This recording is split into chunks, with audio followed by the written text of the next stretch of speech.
Hello and welcome to the Wrestling Races podcast, episode 7, I believe.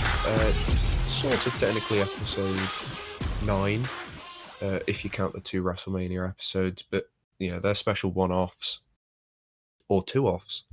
As always, I'm your host, I'm Jeff 53, joined as ever by my wonderful co-host Joebot 22.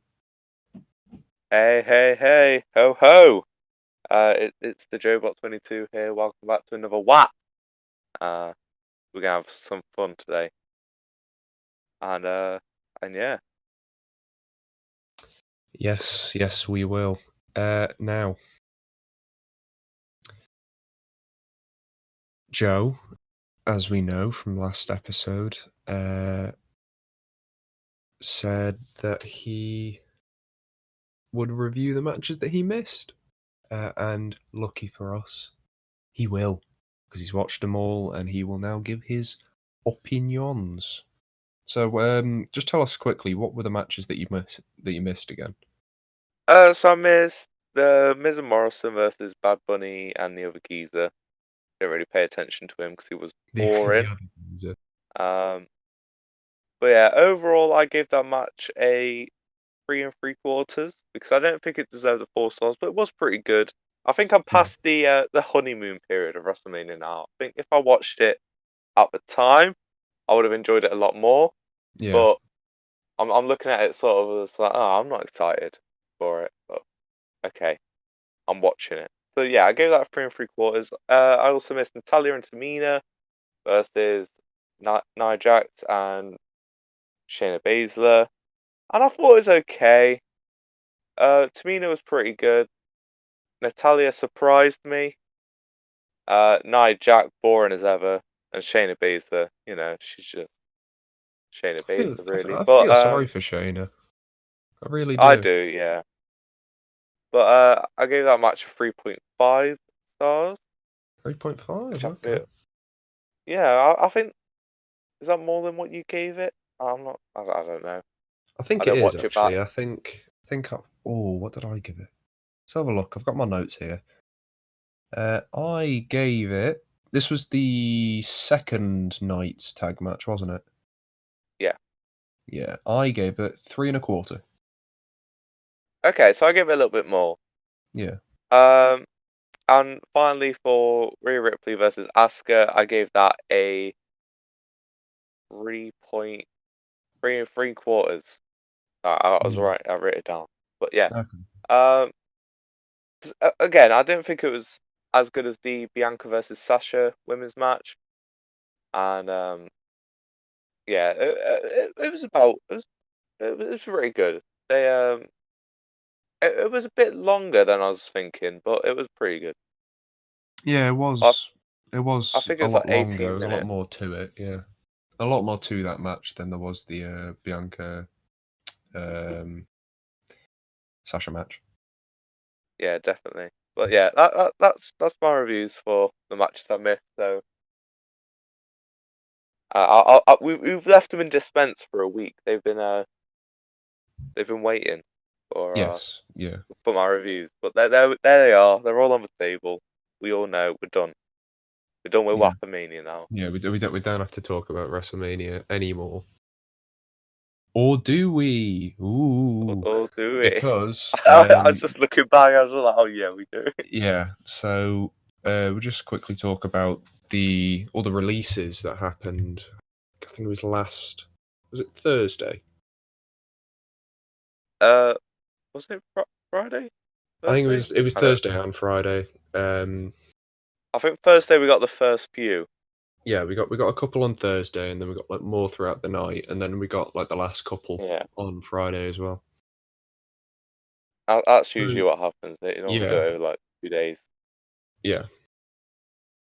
So pretty much, wasn't even a full week after WrestleMania.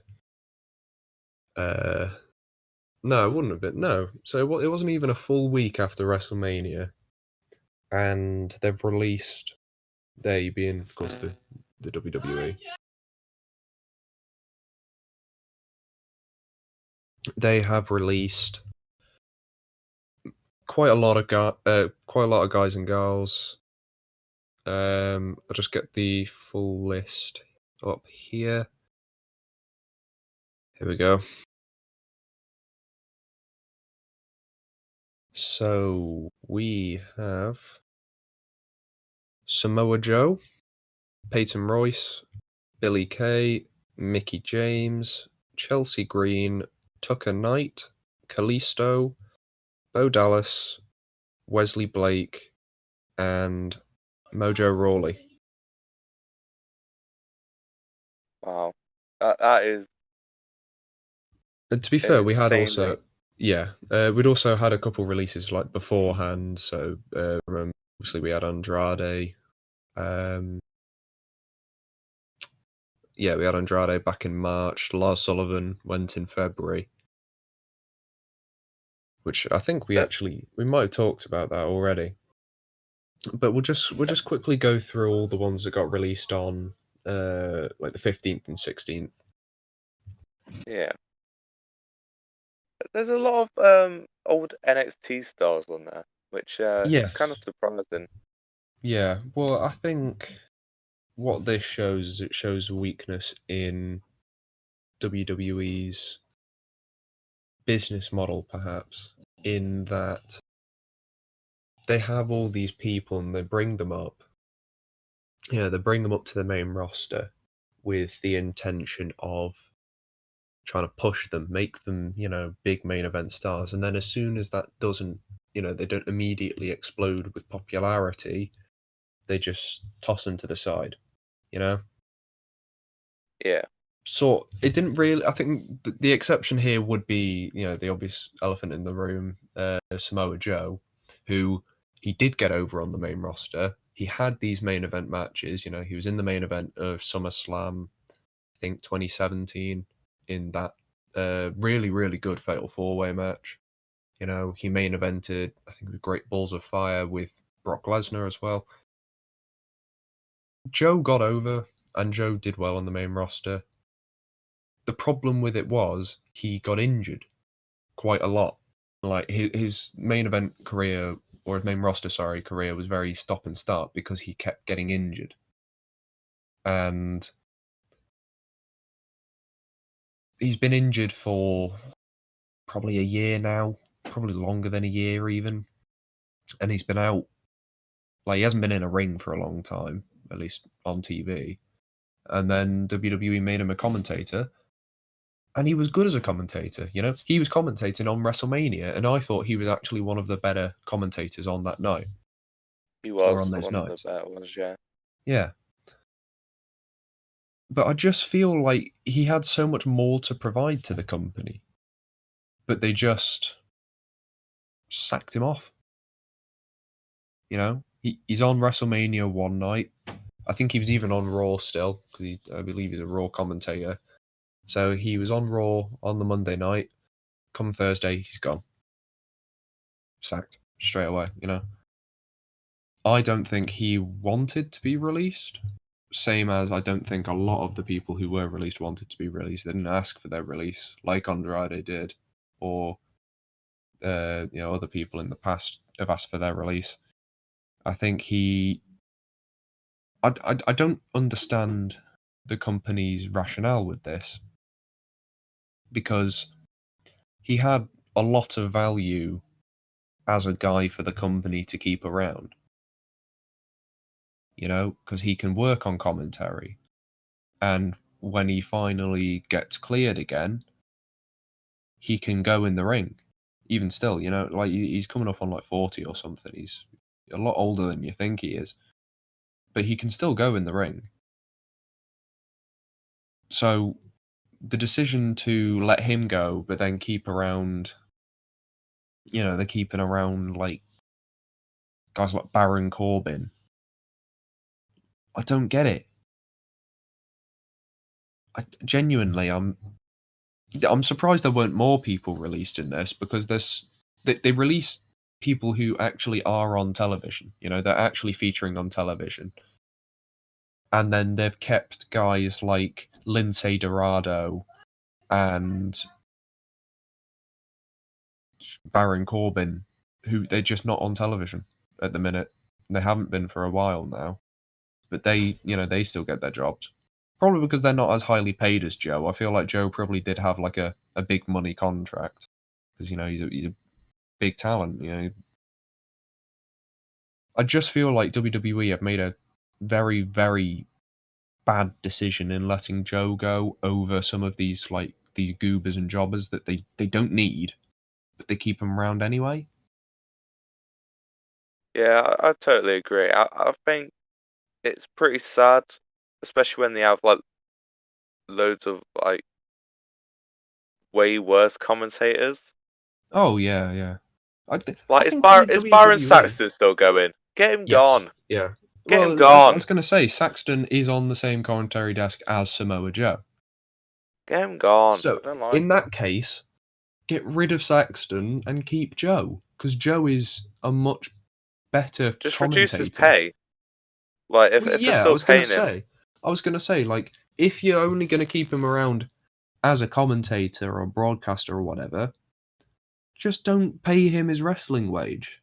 Just give him a different contract because he's not he's not like technically still an on-screen talent, but like you know what I mean. He's not actually wrestling. yeah, So just give him a different contract. Maybe maybe it's like maybe there is more behind the scenes that we don't understand. Maybe they tried to give him a new contract and he declined. maybe, yeah. But And still, yeah, we don't know how long his contract actually ran for.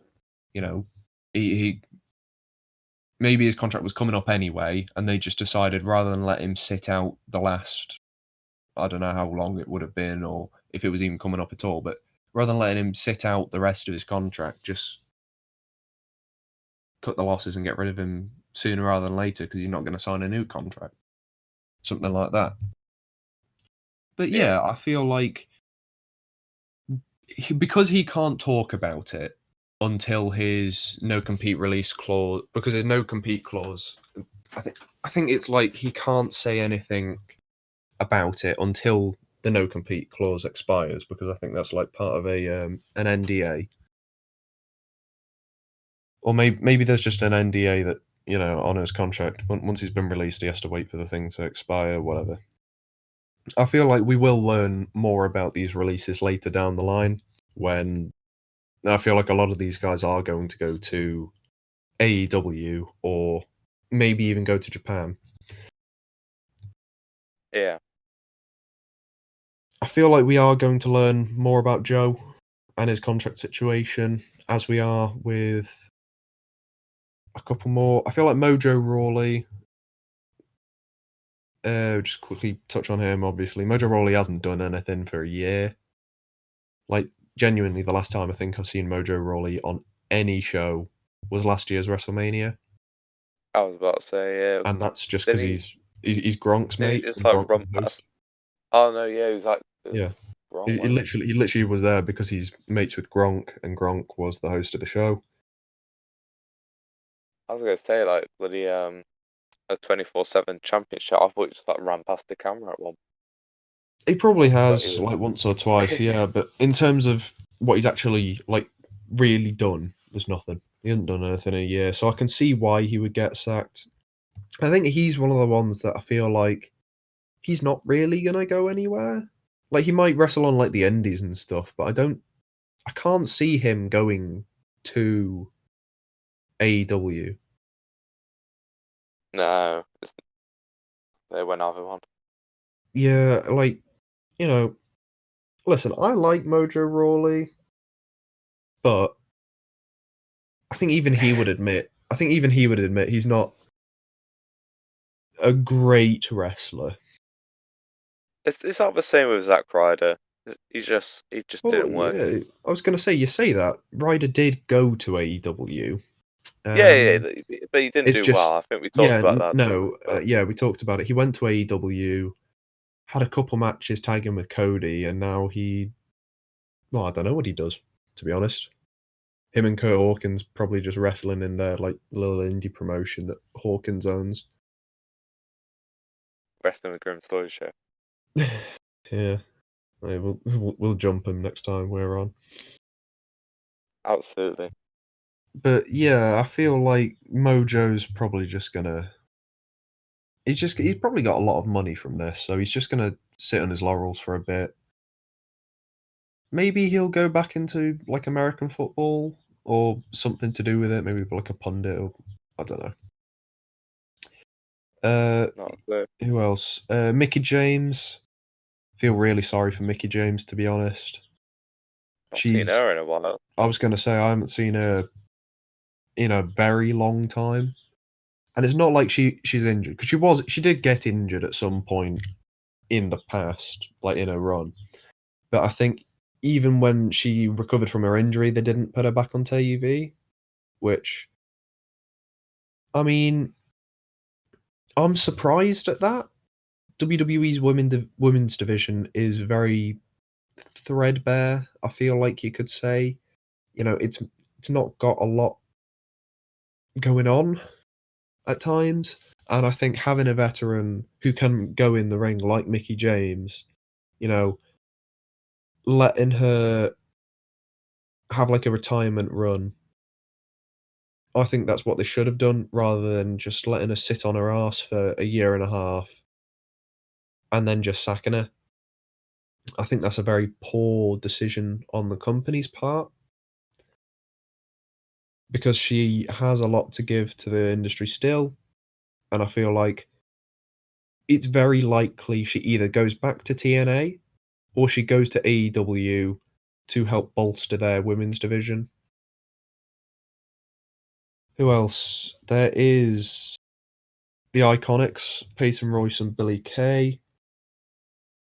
I think these are probably the saddest ones because Billy Kay was literally wrestling on WrestleMania, Yeah. and then I don't know if she's on Raw or SmackDown, but there's a very high chance she probably appeared on the post WrestleMania show if she is on Raw, and they just sack her again. Like it's the same thing with Samoa Joe. I don't understand because Billy Kay is from what I've seen, obviously, I'm not watching Raw or SmackDown or whatever every single week, right? But from what I've seen and heard, she is massively over, or she was massively over in the women's division, you know? Yeah. And I I don't understand why WWE would get rid of someone who is so over and is she's really good on the mic as well. Like, I think a lot of people overlook Billy Kay and Peyton Royce. They overlook them as like a bit of a comedy act because they're not great in the ring, or at least Billy Kay's not great in the ring. Peyton's okay, to be fair. Like, I don't think Peyton's awful. Billy's obviously, Billy's not great, but I just feel like getting rid of Billy and Peyton, the reason I talk about them individually, I won't talk about them individually because they haven't done anything really individually. Billy got over, and Peyton went into a tag team with what's her name? What's that woman's name? I um. can't see. I can't even Was it remember. Was it It wasn't Carmella. No, No. it Lana. was Billy Kay that became a. No, it was Lacey Evans. That's the one. Oh yeah. Peyton went God, into a I've not heard tag team from with her in a Lacey while. Evans. Yeah. Peyton went into a tag team with Lacey Evans that went nowhere. And then she was just off TV. I think she had a promo on Raw or like the post Raw talking smack equivalent a couple weeks ago where she was like, you know, I want to challenge I think at the time it was Asuka. She's given like a challenge out to Asuka. Went nowhere and now she's been sacked. And I feel like Peyton is a lot more likely to go somewhere than Billy, but I feel like they're going to go as a package deal because Yeah. I could see those two going into acting because, if you've watched like backstage promos from them, their like physical acting ability and improv skill is leaps and bounds better than a lot of other people in the wrestling business. Like they seem like they've actually got legitimate like acting talent rather than like most wrestlers, like they go into a film and they're just a bit shit, right? I feel like these two really could actually make it as comedic actresses. Oh yeah, definitely get them like a late night show, I was gonna say, like, put them in a like a little late sitcom with or Billy something. Kay and Payton I was gonna say, Royce. like, put them in a sitcom, and I feel like they would legitimately go quite go quite far in it Be like the Big Show because show, but yeah, put them in the Big Show season 2. But like those which we guys, like, which we're never getting, but yes, we're not, it's a which shame. is a sad day for humanity when we found that out. But yeah, I just feel like I do feel really sorry for them because they got themselves over. It's the same thing with um like Rusev. Rusev got himself over. Look, like these guys got themselves over as the Iconics by just being just legitimately like actually funny people and being good at the improv stuff. Same as, Rusev is. Rusev is a legitimately funny guy in person, like out of character. And his Yeah, punishment was jobbing to Nakamura at the Royal Rumble, then just jobbing for like a straight year, and then he gets sacked. Like, I, I, it's the same thing here. These guys got themselves over, and then they just got featured less and less on television, and then they split them up for no reason whatsoever. Like, literally no reason. They didn't need to split them up, and they did it anyway.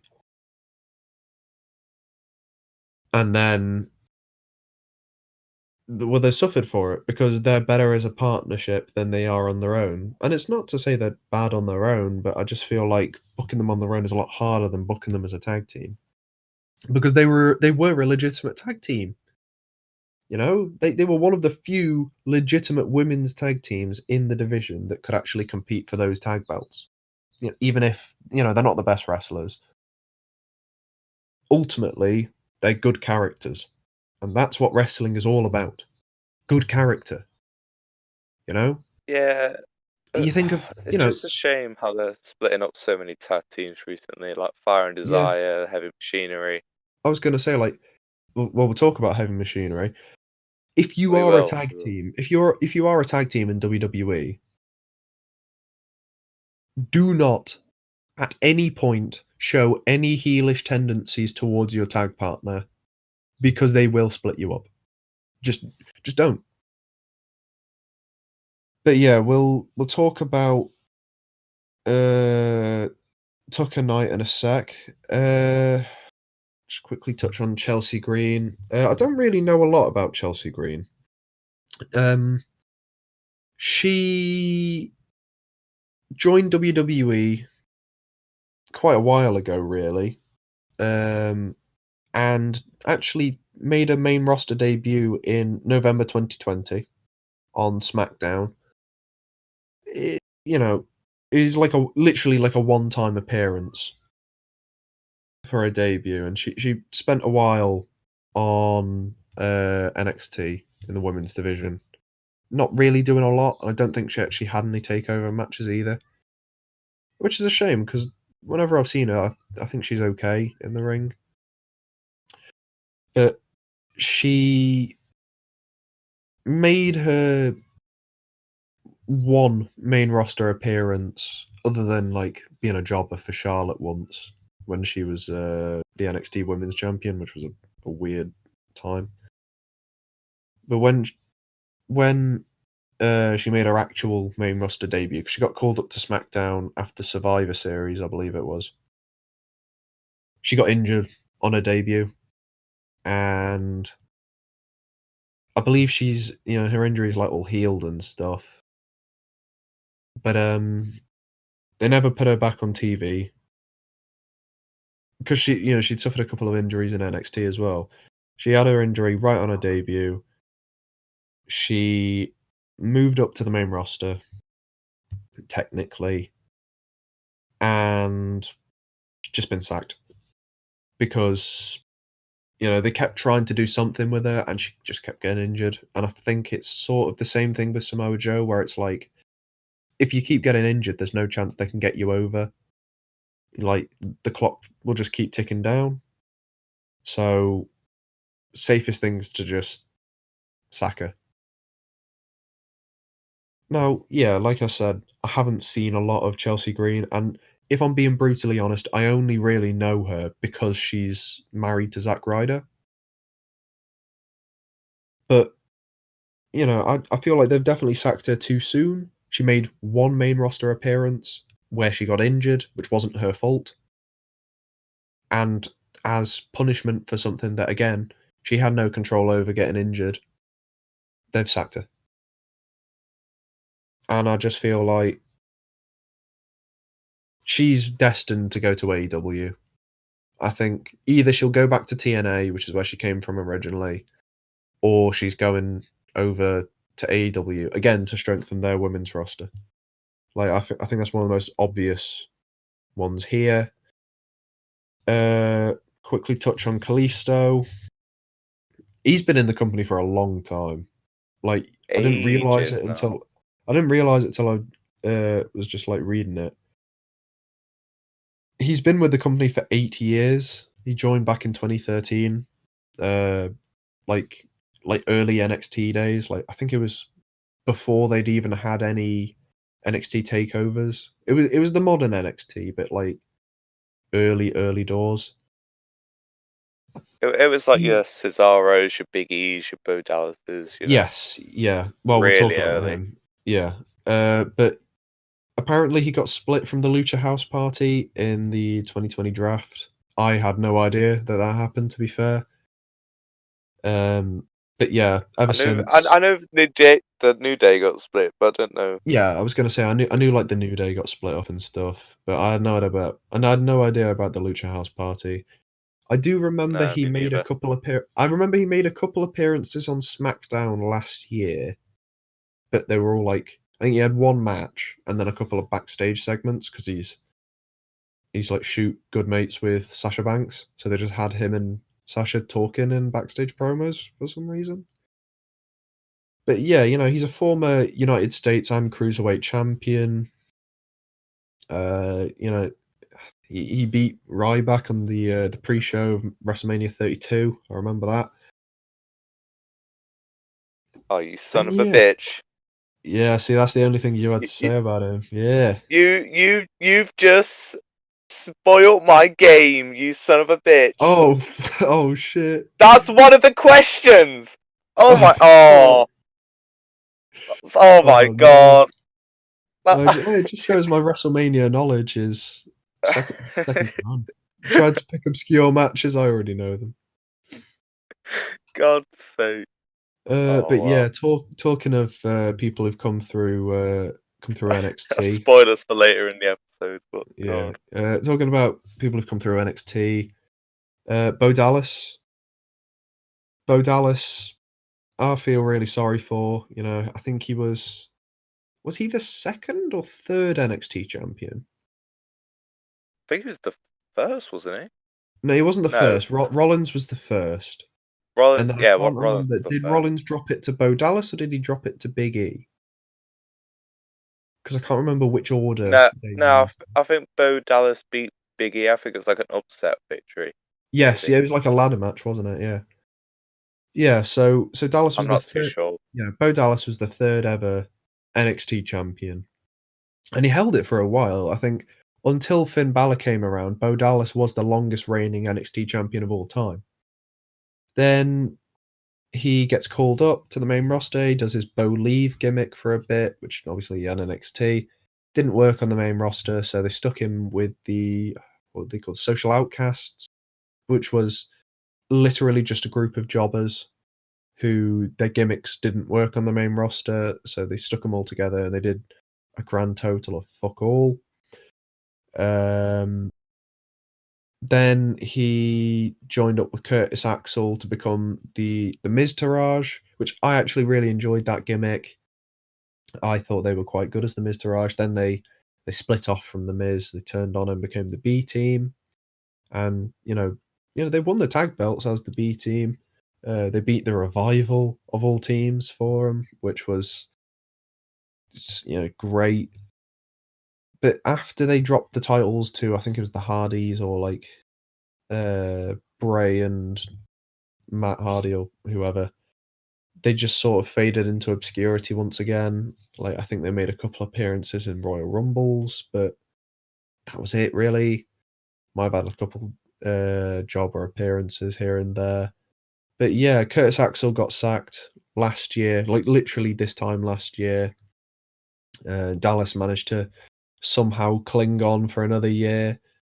I think because at the time they were thinking they were going to use him for like the Fiend stuff, because obviously he is Bray Wyatt's brother and he looks a lot like him, to be fair, when you look at the faces. And even, talking on that, a lot of people thought when the Fiend like came back from being set on fire by Randy Orton, a lot of people thought that was Bo Dallas who came back, because like the Fiend looked like he'd lost a lot of weight, and so people thought it was Dallas because Dallas is like a lot thinner than Bray. But yeah, obviously we know now that really didn't go anywhere, or that was not the case, because Dallas wouldn't have been sacked if that was the case. But yeah, like Dallas never really got over, and I feel sorry for him, to be honest, because he was good in the ring, he was good on the mic, and it just never went anywhere. Another quick one. Wesley Blake. He was in the Forgotten Sons stable tag team thing with Steve Cutler and Jackson Riker. They made their debut on the main roster tail end of 2019 on SmackDown, and no, sorry, it was last year. Sorry, not 2019. They literally did nothing. Like, they made their debut and they did nothing. Steve Cutler got released in February. I feel like probably because his contract expired or something, or maybe he asked for it. Who knows? Oh no, sorry, no. Apparently, WWE were absolutely fuming. There you go. Yeah, I've got it here. Apparently, WWE or Vince McMahon, sorry, was livid with Steve Cutler appearing at a New Year's Is Eve that a quote? party. Livid. Yeah, no, yeah. According to the quote, he was livid that Cutler appeared at a New Year's Eve party while the company continued to navigate the COVID-19 pandemic. Which, Oh, don't blame him then. well, the thing I mean, is, they haven't sacked Ricochet, have Ricochet. they? True. Interesting. But yeah, pretty much. Steve Cutler got sacked in February. Wesley Blake has been sacked now just because Forgotten Sons were taken off of TV after Jackson Riker made some controversial tweets, stuff about like Black Lives Matter and stuff. So this would have been like last June. They really got taken off of TV. And of the three, Jackson Riker is still the one with a job in the company, working as Elias's like understudy / lackey guy. Like, yeah, he got a WrestleMania payday because he was on WrestleMania with Elias helping Shane. So Jackson Riker, the guy who is the reason the stable got disbanded because he was a dickhead on Twitter, he's still got a job, but Wesley Blake and Steve Cutler don't. Cheers, WWE. But now we'll just talk about. Yep, I think we'll talk about. I think it's our last release because we talked about. I talked about Mojo already. Tucker Knight obviously Tucker from Heavy Machinery, split from Heavy Machinery a couple months ago now. I think we talked about this when we talked about the NXT 6. I think that was the second episode we talked about them. Yeah, we talked about it already. Tucker Knight, when they split, really did nothing on his own, and Yeah. he's just been sacked because they just didn't have anything for him. You know, I think the problem with splitting them at the time they did was when it happened, they split right as Otis's push stopped, so they couldn't have a proper feud. Because Otis won the Money in the Bank, and they were still chugging along. Then his push ended when he lost the Money in the Bank because there was no like crowd there to like keep cheering him on. I don't think WWE themselves really wanted him going too far, but without the crowds, I think they had a perfect excuse to get rid of his push. So they had him drop his Money in the Bank briefcase to the Miz. After that, I think Tucker turned on him to get him to drop the briefcase because he was jealous or something.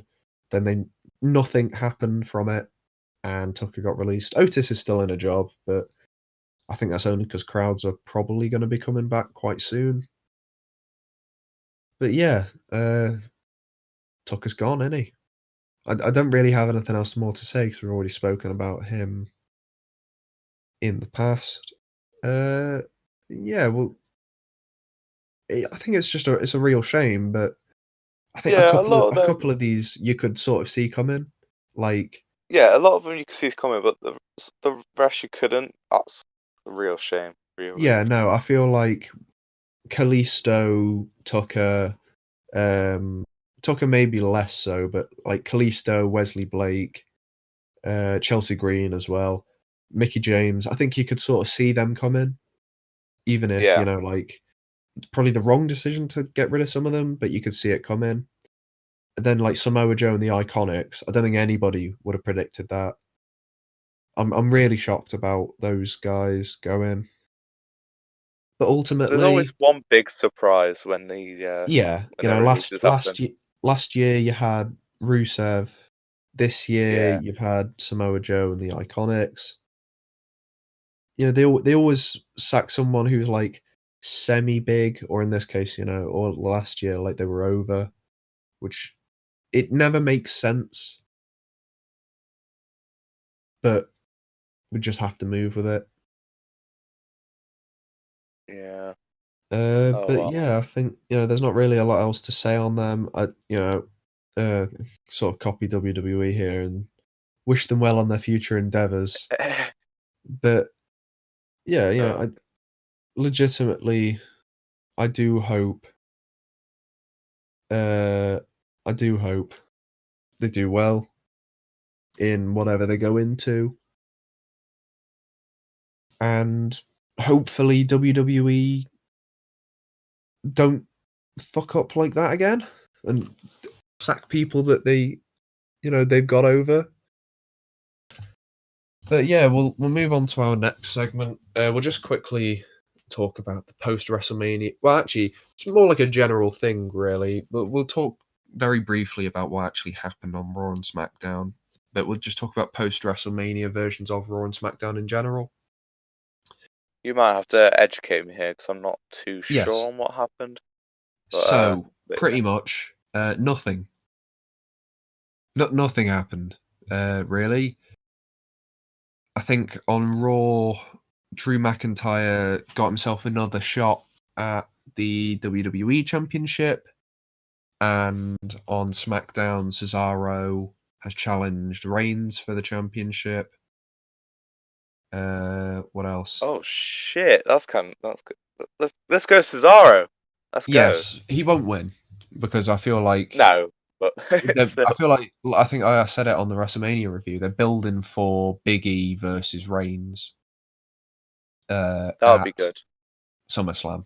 Give Big E his big crowning moment, have him beat the most powerful heel in the company.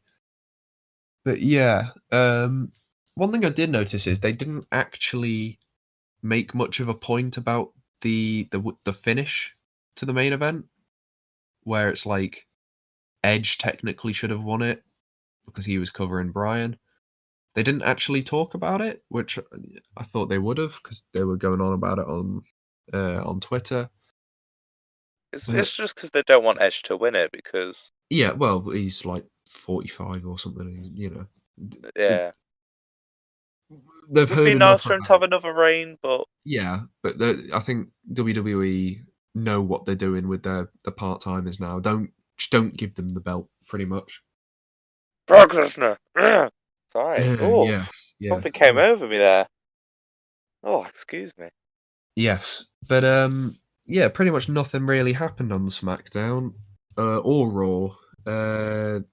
They gave a name to the big fella that Apollo was with. It's like General Aziz. Um, Right. and yeah, that's it. There's really nothing to say. Nothing happened, to be completely honest. But I just like the history of like post Mania, Raw, and SmackDown.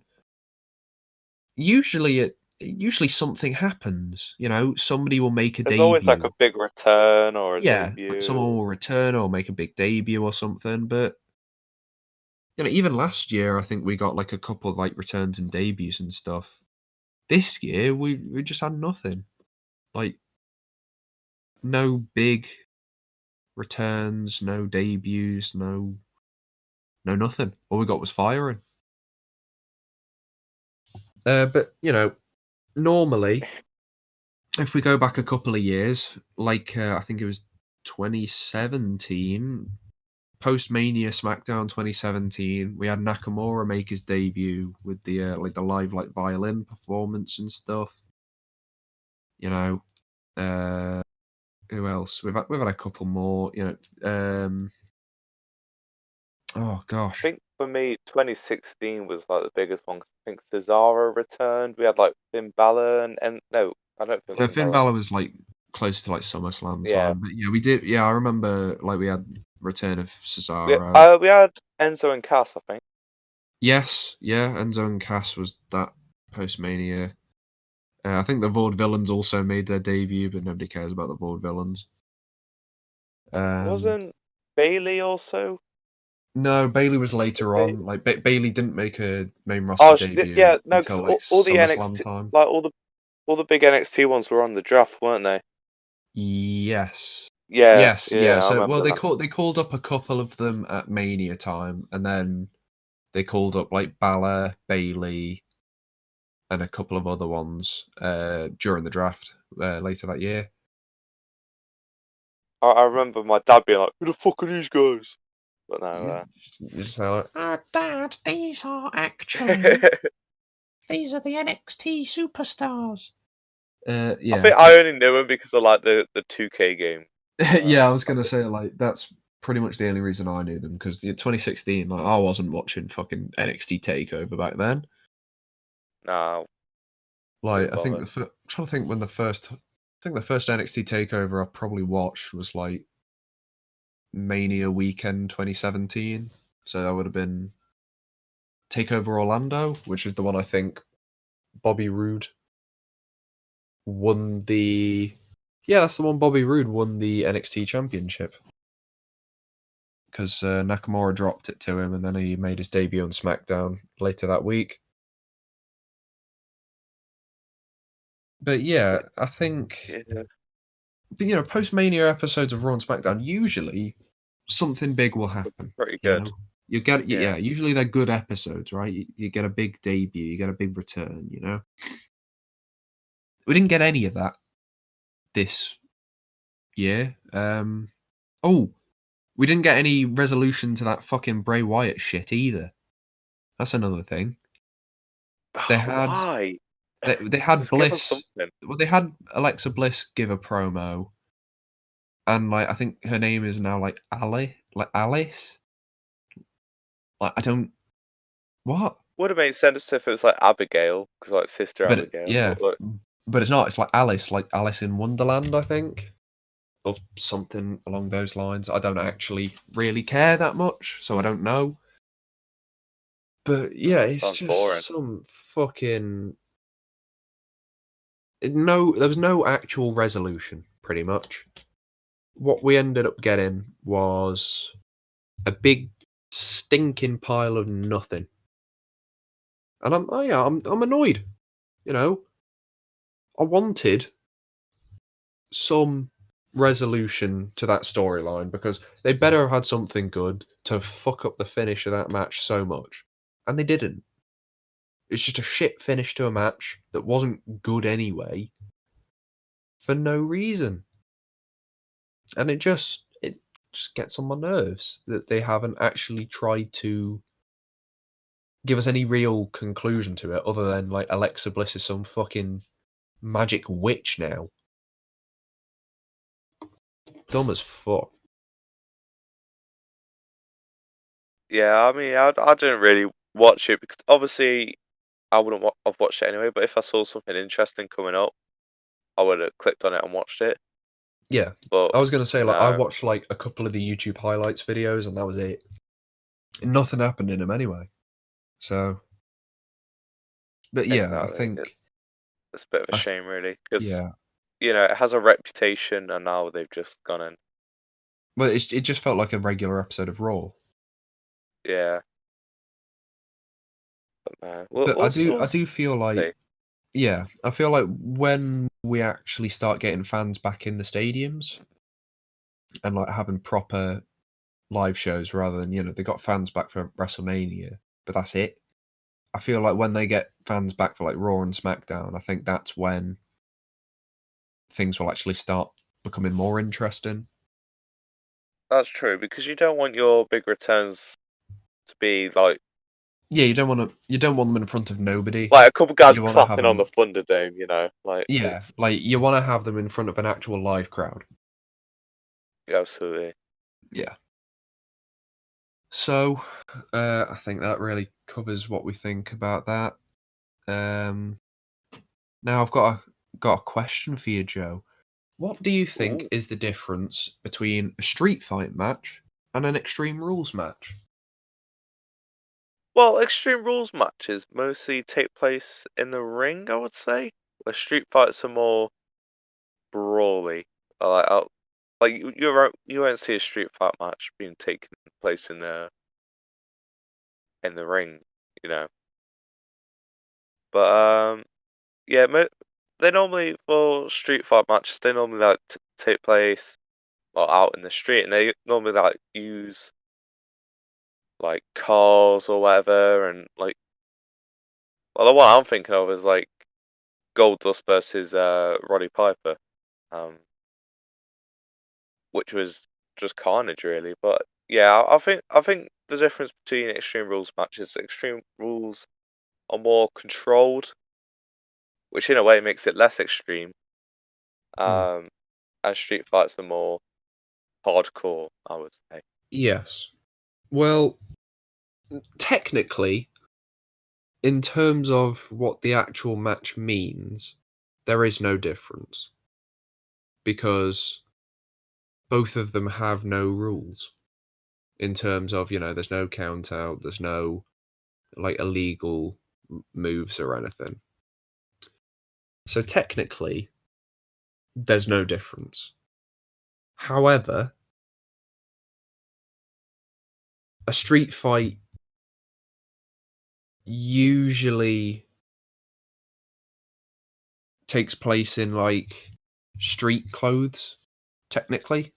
Like, you think of like a street fight, usually somebody comes in like a pair of like jeans or t-shirt or something, you know.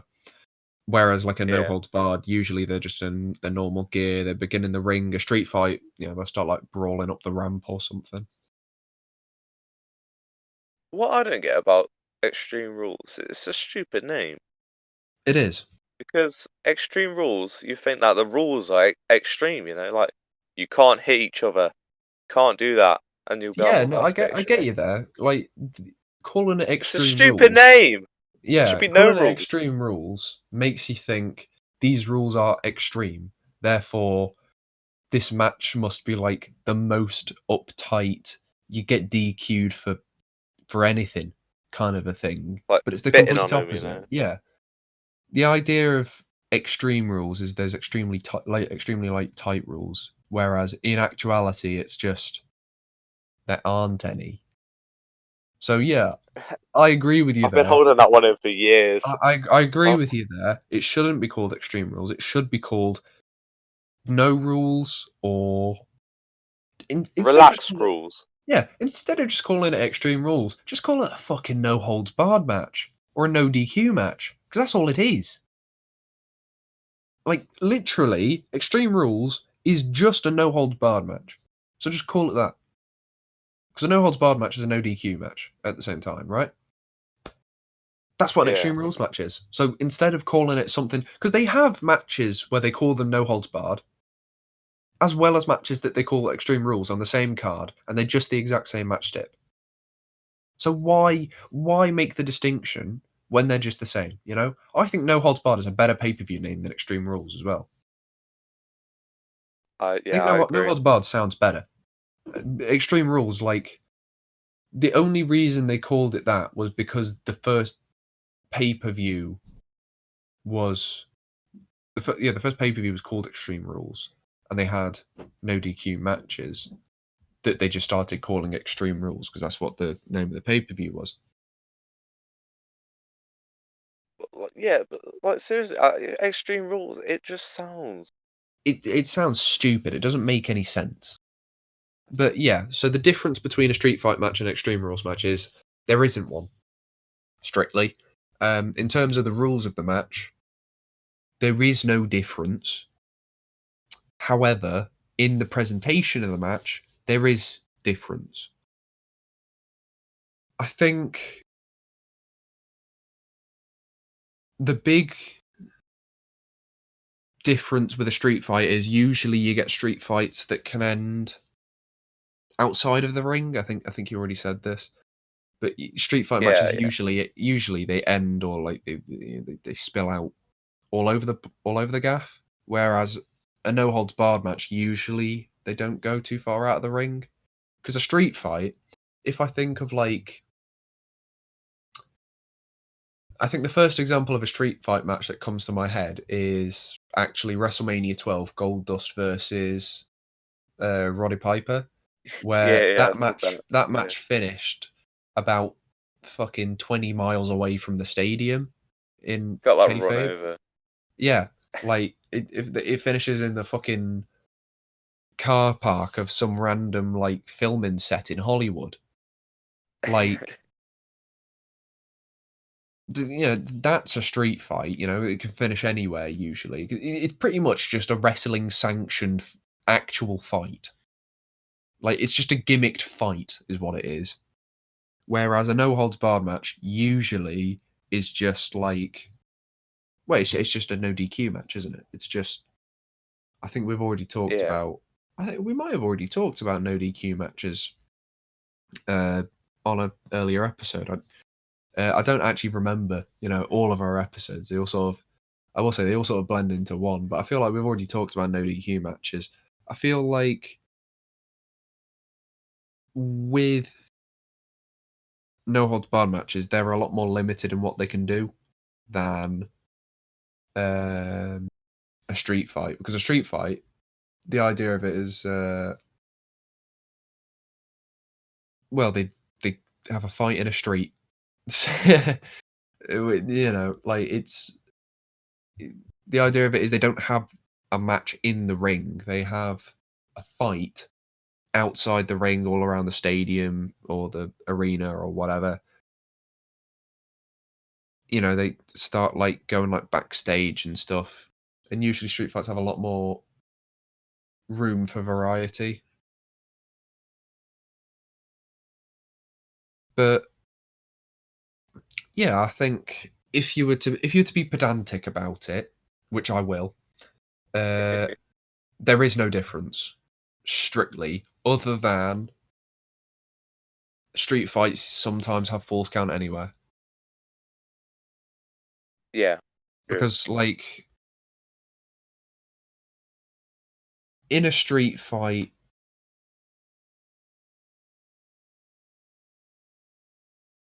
I don't know, you don't really get, like, match calling, for example.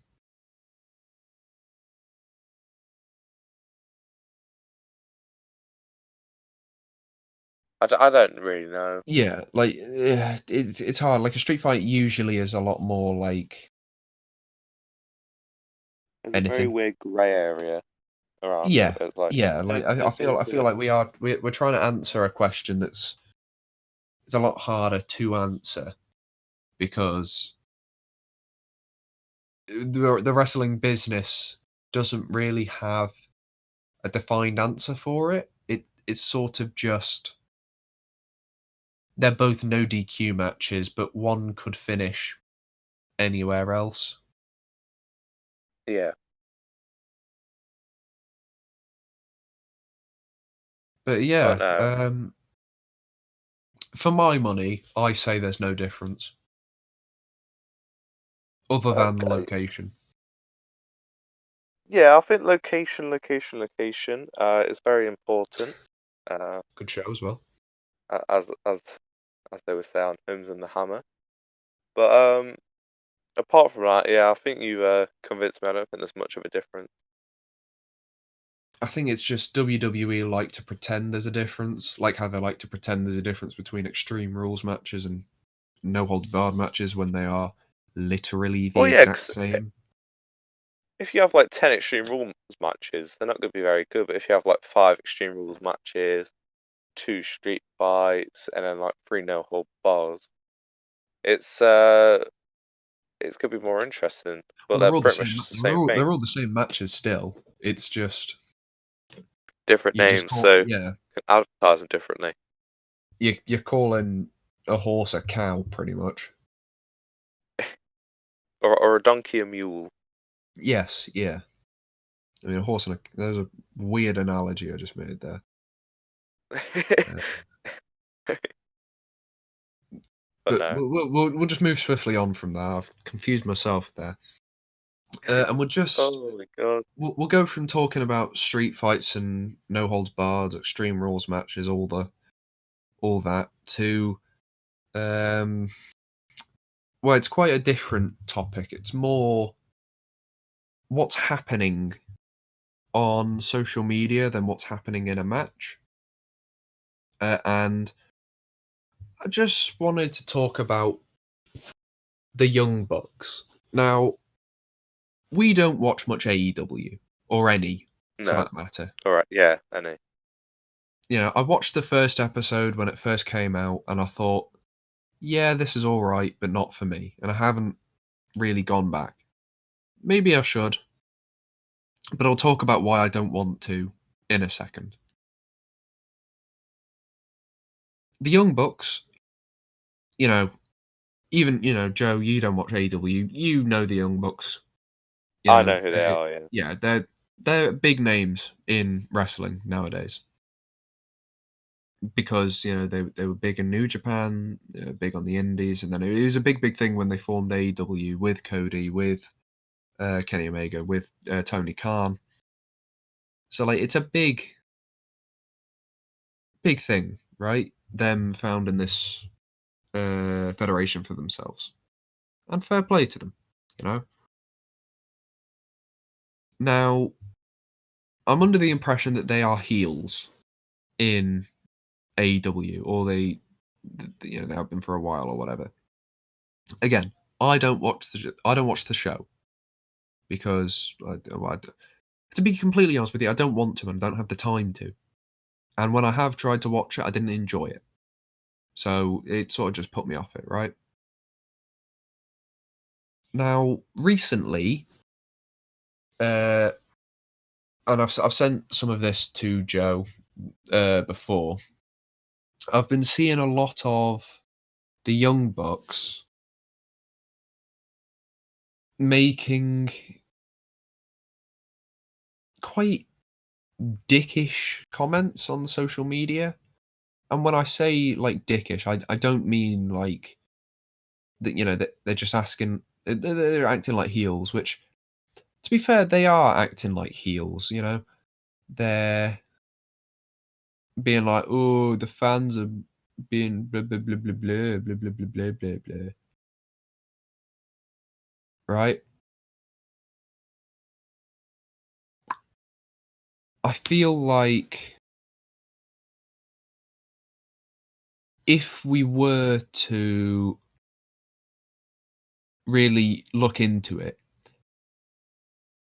it feels more like what they're doing is they're airing their grievances on social media and then trying to make it look like it's part of their heel characters. Because I've seen a lot of this as well. I'll quickly touch on this. A lot of people on social media seem to think that if you don't like what they're saying, then you're getting worked. They're doing their job as heels perfectly because they're working you, brother, you mark. Don't work yourself into a shoot, right?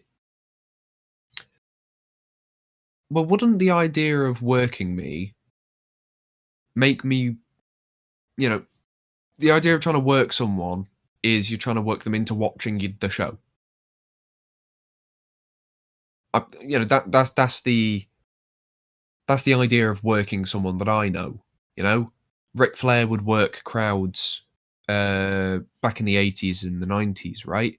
Hulk Hogan as the Hulk Hogan the NWO worked the crowd massively at like Bash at the Beach because made him start like booing him and stuff, feeling like he's betrayed WCW. But it's making you want to watch, right? It's making you want to see what happens next. I don't want to see what the Young Bucks are doing. I don't want to have to sit there and watch these guys act like this if that's what is actually happening. Because I've got an example here, right? I've got a comment from Matt Jackson of the Young Bucks. Gee, I wonder if this will turn into another negative Young Bucks hate thread. Enter hot takes below about no longer being young, the spamming of super kicks. Oh, and please don't forget the disparaging nicknames given by industry blackballed shock jocks.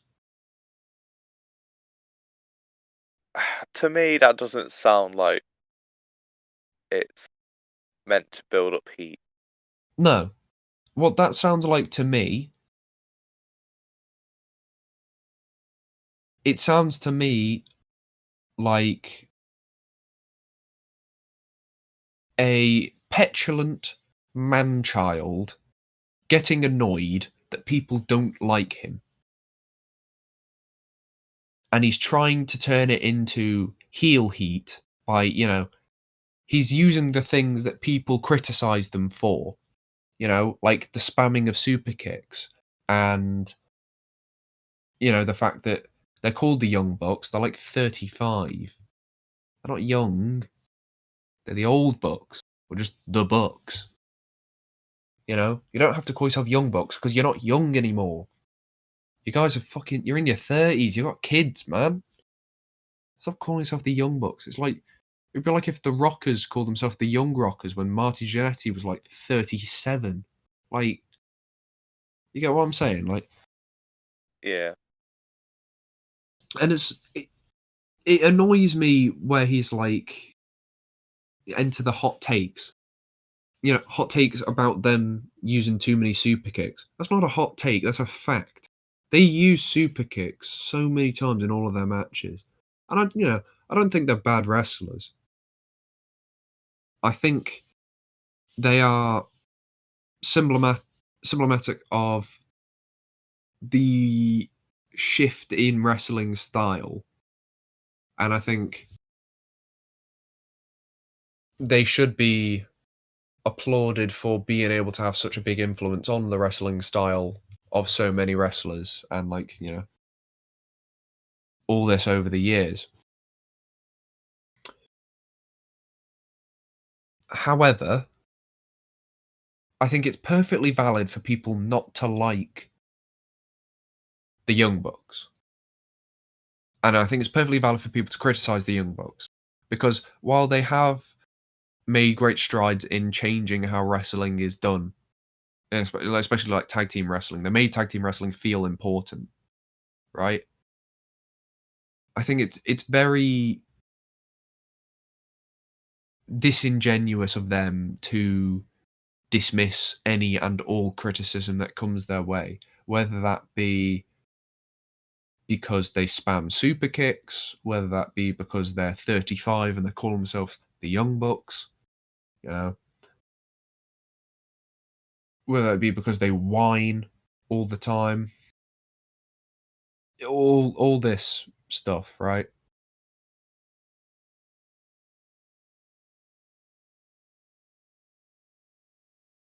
I Yeah, I just mean, feel like I, I, ju- I just feel like what they're doing is they're not working me. They're not working me because I don't want to watch. What's happening is they're actively pushing me away because they're making me want to watch it even less. Because, you know, I to be fair, I've thought about actually watching AEW a couple times, right? Because it's on, I think in the UK, it's on like ITV. You know, they put the full episode up. I think it's like the day after it comes out in the US. I think that's how it used to be. I don't know if it's still that way. So you know, it's very easy for me to watch AEW on like a Thursday morning or a Friday morning whenever it comes out. Yeah, it's like an hour and a half, 2 hours because they cut out all the ads. That's fine. You know, it's not too long. From what I hear, a lot of the wrestling is good. You know, they've got the AEW Dark on YouTube, which I could very easily watch. I mean, it's like their B show, but still.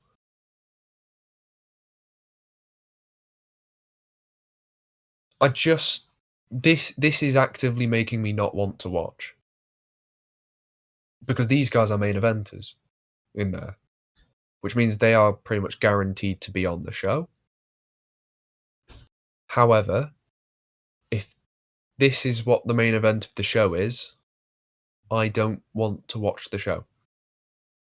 If this is what they're like on TV as well, I don't want to watch this because they're just whiny, petulant man children, or at least Matt Jackson is. From what I've heard, Nick Jackson isn't like this nearly as much. At least like on like social media or on TV or whatever. He seems a lot more like I'm just trying to make money for my kids, you know?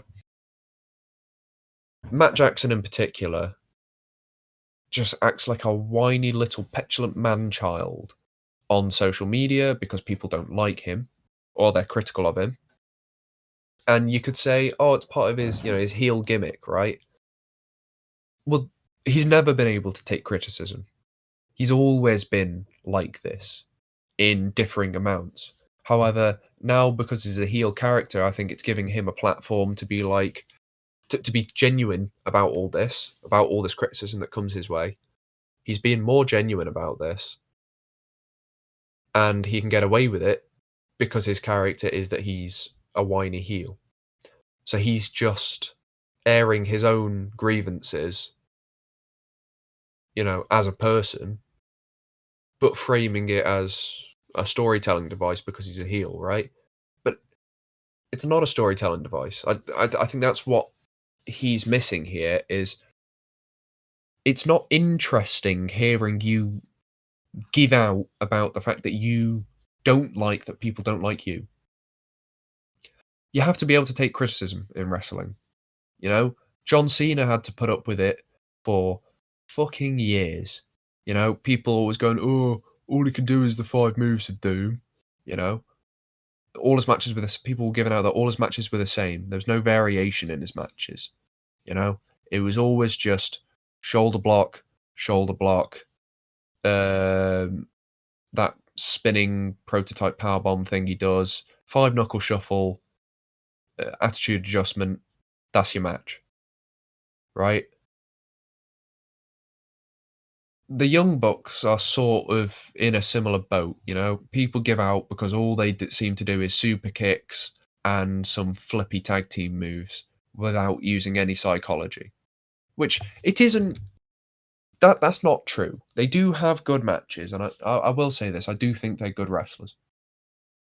You know, they have good matches. They do have psychology in their matches. I just feel like, yeah, the criticism about them over relying on super kicks and flippy shit and all that, I think it's justified because they do have a lot of matches, especially in like their back catalogue. I think they've changed it up a little bit in recent times. Maybe as response to this criticism, maybe not. They started changing up a little bit and using them a little less, but I can understand the criticism that goes their way. You know, if we go back to John Cena's example, he took this criticism and he became a much, much better wrestler. You know, think about some of his matches against AJ Styles, the US Open Challenge matches, even Shawn Michaels. That was before like he really started making the big strides.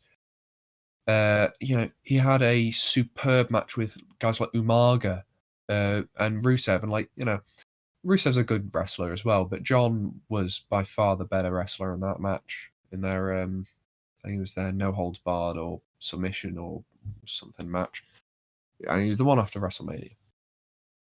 But John Cena, he took this criticism and he made changes to his moveset and like his wrestling personality and stuff in accordance with the criticism because he accepted that he needed to change his wrestling style to fit with what people wanted.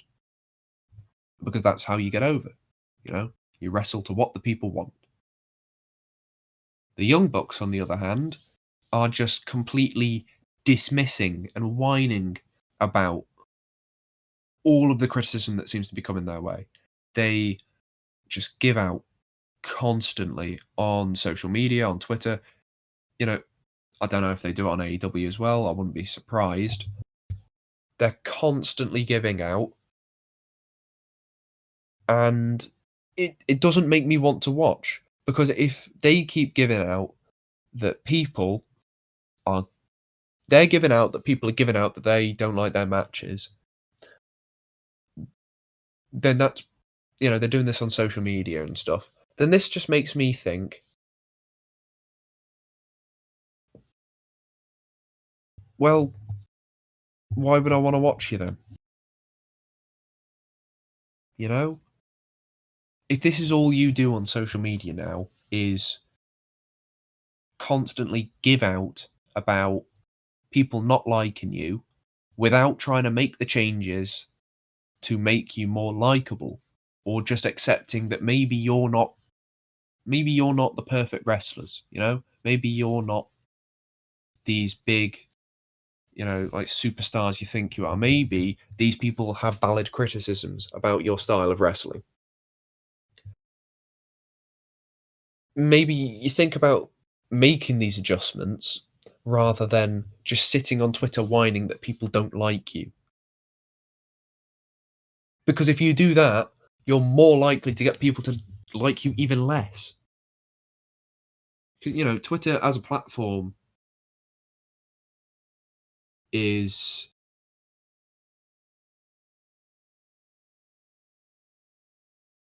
I don't know. It Twitter as a platform, I've spoken about it. I don't like Twitter as a platform, but I just feel like if Twitter was a more positive platform, they wouldn't be doing it on Twitter, at least. You know, the example I gave you earlier was actually from Instagram in their Instagram cutscene, not cutscene. What am I saying? Instagram comment. Sorry. Yeah. Well, I feel like social media presence nowadays is you got to be very careful because some people can take it the wrong way, which I think some people have. So it's kind of unsure. I'm kind of unsure about if they meant to say it or if they didn't, but in Well, both the thing cases, is, it's kind of wrong. yeah, like so It's not the you right say, way of doing it. you say they didn't mean to say it like that. This isn't the first time, and it won't be the last time. Yeah, absolutely. They've But done this. They pretty much just aired their grievances about people complaining about them publicly multiple times now, and I'm not going to say, oh, they should just stop doing that and just start listening to people. Ultimately, they can do what they want, right? I just feel like when they're in a position of power, as they are in AEW, because they're like some of the lead creative guys on it, I just feel like maybe they should just fucking listen to the fans. You know? It's very self-centered of them to just sit there and go, oh, I'm so annoyed that people don't like my wrestling. I'm gonna pretend to be like them. I'm gonna start being a fucking twat on Instagram and Twitter and stuff. Just like them, because they shouldn't criticize me because they can't do what I can. It's such a closed-minded manner of thought. Like that whole thought process. I'm sure they're not the only wrestlers that think like that, but the fact that they do it so publicly, it just makes me dislike them more. yeah, Because I feel like if we were to take like Randy Orton, I feel like Randy Orton's probably in the same boat, but at least he's smart enough not to be a twat about it on like social media. Because these guys, they like I said, this isn't the first time. It won't be the last time. They're just gonna keep doing this, and it's just gonna keep getting worse and worse. And eventually, well, I don't know. I just feel like people are just gonna stop watching. yeah. But no,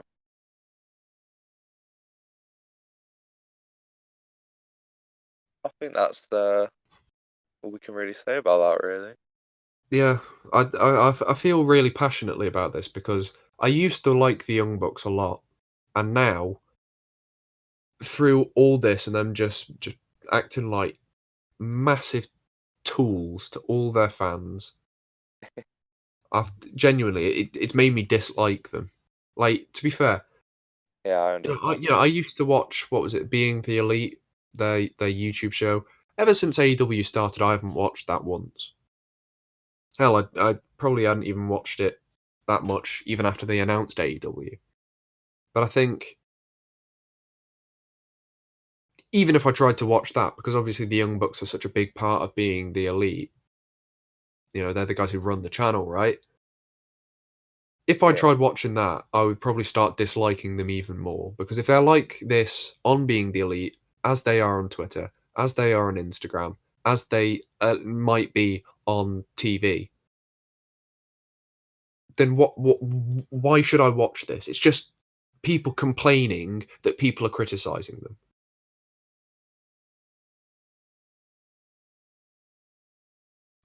It yeah. makes me so annoyed.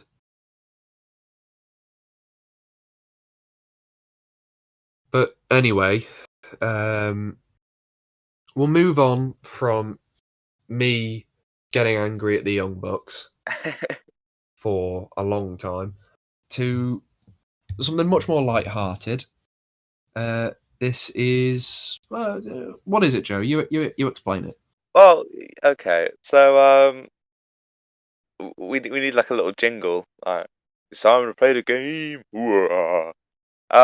So we're going to be playing All what right. I Okay. call WrestleMania True or False. I've not thought of a good name at all. So basically, I'm going to say a WrestleMania match, and it's either going to be something that happened or something that didn't happen. So, Is it real are you or ready? not? Okay. So, right. WrestleMania 28, Andre the Giant Battle Royal.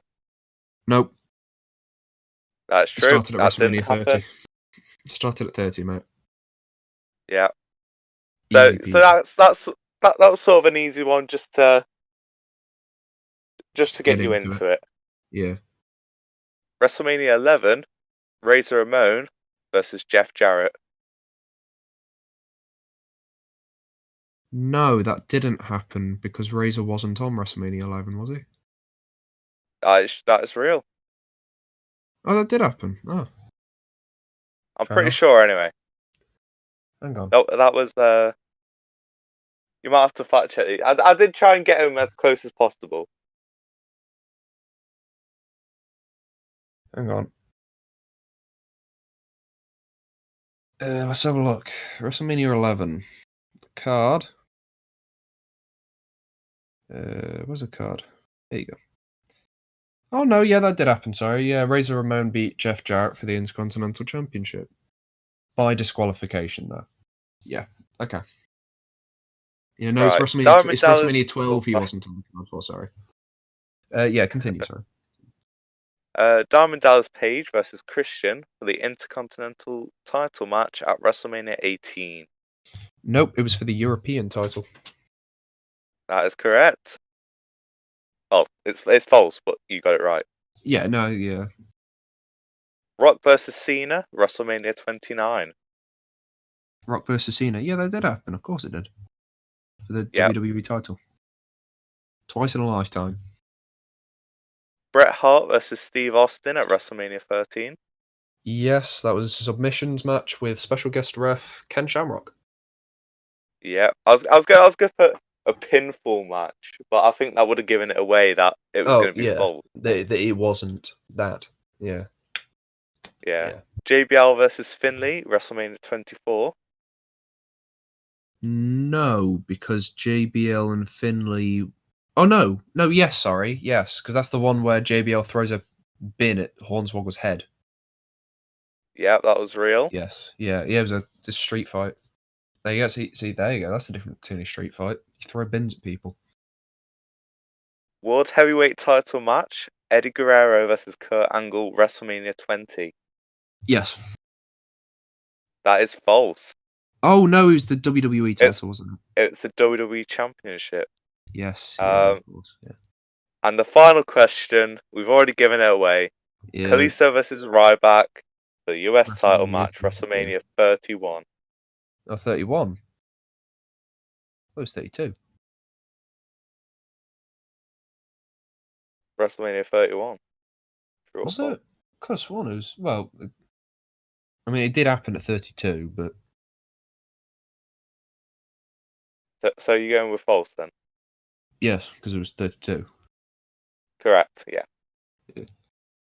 So you did pretty well there. You did pretty well. I'll have to make them my- harder next time. yeah, Obviously, we my- won't be going with WrestleMania, but I was gonna say my Mania knowledge, it's quite good. I was going for the little details, you know, more like the dates or the titles, you know. But, Yeah.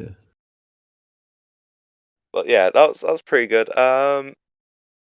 This isn't going to be something that we're going to do every week, but Mostly because it'll be hard to come up with good questions every week. Yeah, but yeah, I was going to do Undertaker WrestleMania matches. Oh Be man, like, I'm Kofi pretty sure Kingston. I know. That's easy, mate. Obviously, that's a yes. No, yeah, I'm pretty sure I know all the streak opponents. Couldn't tell you all of them in order, but I feel like I could probably get them all. Maybe. Probably. Maybe, yeah. Maybe if I add in the specific WrestleMania. Yeah, that would be a little bit harder. Makes it a little harder, yeah. But yeah, that's the WrestleMania True or False segment. It's time to stop playing the game. And start hollering. Hoorah, hoorah! It's the Warrior Award winning Titus O'Neil. Wow. Now I like Titus. Oh, I love Titus O'Neil. He's a lovely bloke. I don't really have a lot to say about his wrestling because he wasn't great. No, he's a bit naff.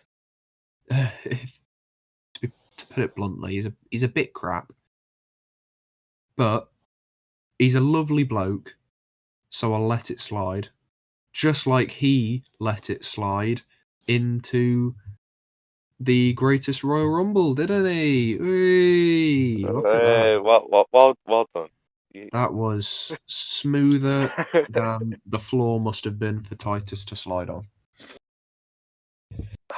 Oh, he's got it again. He's got it again. I'm just goated on the sticks, mate. Anyway, yeah. So Titus, I think Titus came through NXT, like the original NXT, didn't he? With Darren Young. Yeah, the primetime players.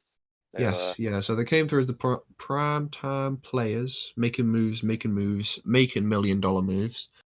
Millions of dollars, millions of dollars, millions of dollars. Yes, yeah. They really do much as a tag team? I can't really remember. It's probably more your kind of expertise, really. Like they were were when you were huge. watching, yeah. They had matches with like Kingston and R-Truth. They won the titles. They held them for a while. I think they were like up against like Team Hell No. The tag team division was weird back when I was watching. But yeah, they were pretty good. They did more of your like Saturday morning shows. Like, I think they did. What was it, like Saturday Morning Slam? I think it's like hosted by the Miz or whatever. But Yeah, I was gonna say I think Daniel Bryan used to do commentary for that. But no, yeah, it was pretty good. I'll search up how long they held the titles for. Yeah, I was gonna say because I think they held them a couple of times because I remember they were the people that lost the titles to the New Day when the New Day went on their like record-breaking title run where they held it for like 700 and something days. Yeah. But yeah, I think from memory, the only did they actually like have a feud when they split up? I can't remember, or did they just like split up as pals? They had a brief feud in 2014. I'm reading off the wiki now. They had a brief feud in 2014, but they reunited in February 2015. And then they won the championships from New Day and Money in the Bank.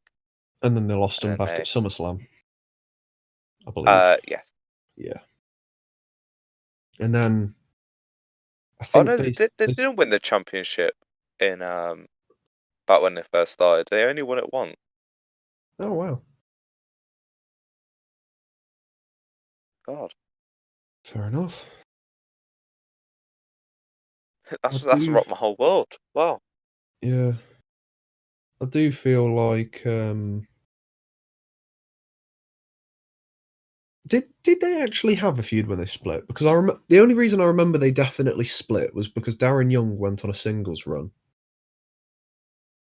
Well, it says they had a feud, but I don't know how long it went on. It couldn't have been that long.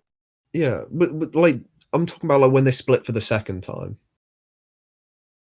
Oh, and I don't even know. Because the reason I say is because I remember, I think it was Battleground 2016. Darren Young had a match for the Intercontinental Championship with The Miz, and it ended in a double countout, and then Darren Young never got another shot at the title. And Bob Backlund was his manager as well. I don't understand or remember why Bob Backlund was his manager. I just remember Bob Backlund started picking a fight with Maurice. I remember that. Crazy. He's a crazy old man. Darren Young was like the he was like the like American like something. Something like that, yeah. I don't know. But yeah, that was weird. Yeah, But anyway, Darren Young versus The Miz, yeah. back to O'Neal. After they split up, I think I think he went to like, a manager They might of have. Was he manager of? This could be really wrong, but wasn't he manager of like Apollo Crews? Was I this? think that Oh, you happened. talking about Titus Worldwide? Yeah, yeah. Yes, yeah, because it was. I think Titus and Apollo tagged for a bit. Then Titus just sort of moved into being more of like a manager, and Dana Brooke was their like image consultant or something. And they never did anything Not a clue. except for Titus would just go, Titus worldwide. Wide. I just remember because that I think Stupid. that was after the brand split, wasn't it? Yeah, yeah. Yeah, I thought so. Yeah, so he sort of just became Apollo's tag team partner slash manager for a bit. Then I don't really know what happened after that, to be honest. I think he just sort of. Didn't he like shove Vince McMahon or something and like get? Oh, yeah, he got suspended, didn't he? Because he He got grabbed suspended. Vince's hand. Uh, Yeah. and then he's done like loads of charity work and stuff, isn't Yes, yeah, he's done loads of charity work. Like incredible. yeah, he's a lovely fella. Oh, But no, he actually had a tag team with Heath Slater for a while, when this which was happened, this was after he when, split. This was after he split with Darren Young.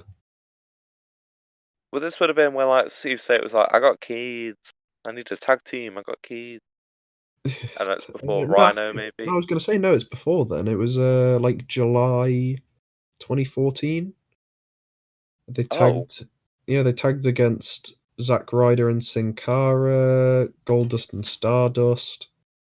oh They my did God, lose to, Stardust. yeah. Apparently they lost to Adam Rose and the Bunny. And then this was the time Titus O'Neil entered the Royal Rumble and then got eliminated by Ambrose and Reigns in 4 seconds as well. Yeah, yeah. There you go. He's Titus had a pretty good Worldwide. career. Yeah, Titus Worldwide started after Titus turned heel actually. Oh, Turned heel on Darren Young. Had a fight with Bob Backlund apparently. Um, and then I think, yeah, here you go. Apparently they got back together. They lost a match to the Shining Stars, and who? then Titus turned on him again, and then he began a Who? losing streak. Who were the Shining Stars? Was that? Primo and Colon, or Primo and Epico Colon, sorry. Fucking no clue. Remember them? Fucking hell. I But remember them, yeah, but yeah, and then Titus O'Neil turned heel. Obviously, he began a losing streak when he started the Titus brand. Uh, then yeah, he joined Apollo. Apollo Crews joined him. Then Akira Tozawa as well. Asuka joined. No, Asuka. Sorry, Jesus. Um, Dana Brooke joined. Dana Brooke joined. Sorry. Then oh, Tozawa left. O'Neil and Cruz beat the Bar apparently, and then they didn't win the tag belts though. Oh, they had a tag match opportunity at Elimination Chamber. Um, and then Titus sort of became his own thing, I guess, after a while. what a weird fucking Yeah, and then he just timeline. yeah he just sort of boy, he really hasn't done anything since. He apparently tried to join the Hurt Business, and that's it. The last time he was on TV was when he tried to join the Hurt Business. Other than WrestleMania, obviously, he tried to join the Hurt Business last Yeah, year, and that's it.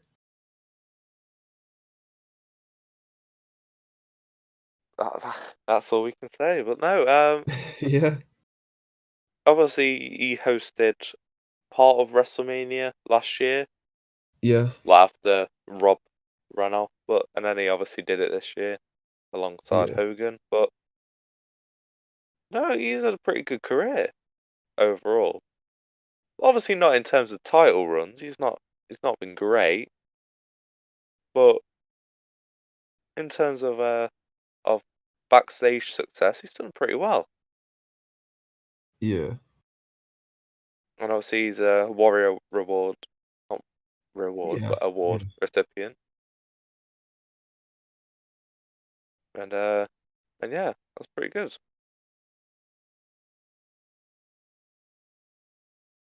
Is there But much else yeah, to say about Titus?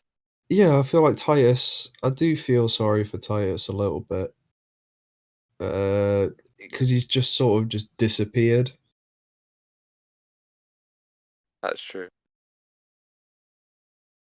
But But but no, yeah, I don't. he seems like he's a lovely fella from literally everything He I've ever does. heard about him. Like he seems like he's the loveliest guy on planet Earth. I would love to. I'd love to be friends with Titus. Oh mate, Get him on the honestly, podcast. I was gonna say he probably would. He's such a charitable guy. He probably would if he can find time from giving water to kids in Africa and helping homeless kids and shit. Maximum 2 hours. That's all we need, Titus. That's all we need. Yeah, all we need is 2 hours of your time, mate. We'll talk about Darren, and then you can give your opinions. And Yeah, just be frank with us. uh, get some gossip, Darren. Yeah, but yeah. So I think that's really all we have to say. Titus is just a lovely bloke, and yeah, I think that really sort of calls the end to our podcast, I suppose. Yeah. Oh. Uh, don't really have anything else to say. We'll be back next week, obviously, with episode 8. And yeah, we'll see you guys then. Yeah. Bye bye. Bye.